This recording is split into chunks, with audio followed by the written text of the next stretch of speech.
I've been looking at Cis Candies, and I am a pretty good fan of them. And I see Charlie's as well through our meeting.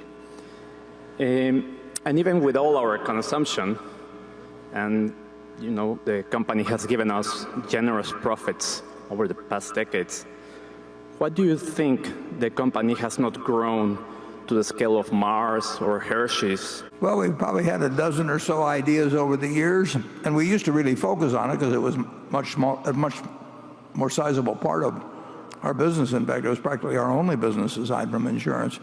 And like I say, we've had 10 or 12 ideas. Some of them we've tried more than once, and as we've had a new manager, they've tried them, and the truth is none of them really work. And the business is extraordinarily good in a very small niche. Boxed chocolates are something that everybody likes to receive or maybe give as a gift, both sides of it.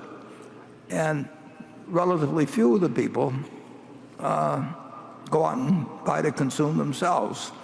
If I leave a box of chocolates open at the office, we've only got 25 people, but it's gone, almost immediately. If I take it as a gift to somebody, they're happy to get it. And if you leave the box open at a dinner party, again, they're all gone. But those same people that so readily grab it when it's right there in front of them do not walk out to a candy store very often and buy it just to eat themselves. They're not going to buy. It's very much a gift product. It does not grow worldwide. Very interesting thing. People at least the last time I checked, people in the West prefer milk chocolate. People in the East prefer dark chocolate. People in the West like big chunky pieces. People in the East will take miniatures. And we've tried to move it geographically many times because it would be so wonderful. When it works wonderfully. But it doesn't travel that well. If we open a store in the East, we get enormous traffic for a while, and everybody says, we've been waiting for you to come, and then we end up with a store that does X pounds per year when we need 1.5 X in the same square footage to make terrific returns. And we've tried everything because the math is so good when it works.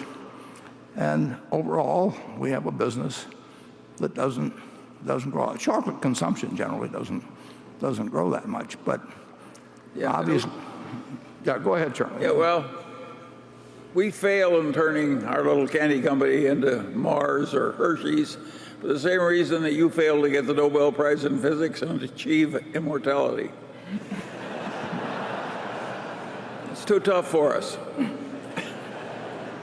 But we put $25 million into it, and it's given us over $2 billion of pre-tax income, well over $2 billion, and we've used it to buy other businesses.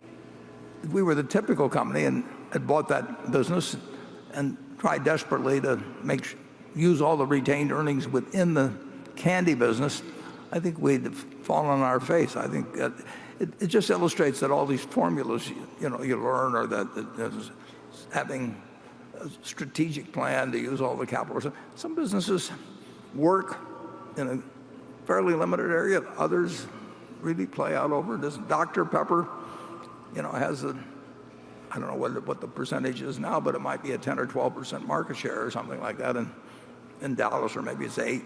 And then you go to Detroit or Boston, and it's less than 1%. I'm not sure about the numbers currently, but you'd think in a mobile society, with Dr. Pepper having been around since the time Coke was founded in 1886,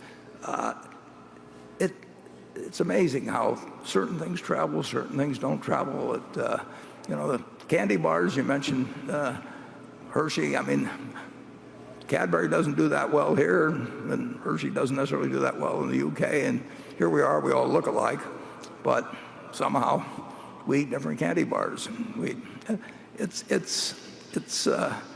It's very interesting to observe, and the idea that you have some formula for businesses that provide that each one should pursue the course they're on because they made it in X, they should try to find other ways to make it an X. We're quite willing to find it in A, B, C, D, E, or F. Which is like the money is fungible. I think actually it's worked very much to our advantage to have that philosophy. So, anything further, Charlie? I once told a very great man at dinner after he'd written a very great book, I said, you know, you're never going to write another great book like that. And he was deeply offended. And I've read his 4 subsequent books, and I'm totally right. To write one great book is a lot to do in one lifetime. And the people aren't holding back on you when they don't do more. It's hard. Yeah, but you ought to make the most of the first one you got. Yes. Yeah, you're lucky, you know. That, Yes. we were very fortunate. I would have blown the chance to buy See's Candy, but Charlie said, "Don't be so cheap," basically, and we still got it at a pretty good price. And we It's learned a lot. amazing how much we learned over the years. Yeah, and if we hadn't, the record would be so much worse. Yeah. At any given time, what we already knew was not going to be enough to take us to the next step. That's what makes it difficult. Think of all the people you know that have tried to take one extra step and have fallen off a cliff. Well, on that happy note, we will conclude the meeting.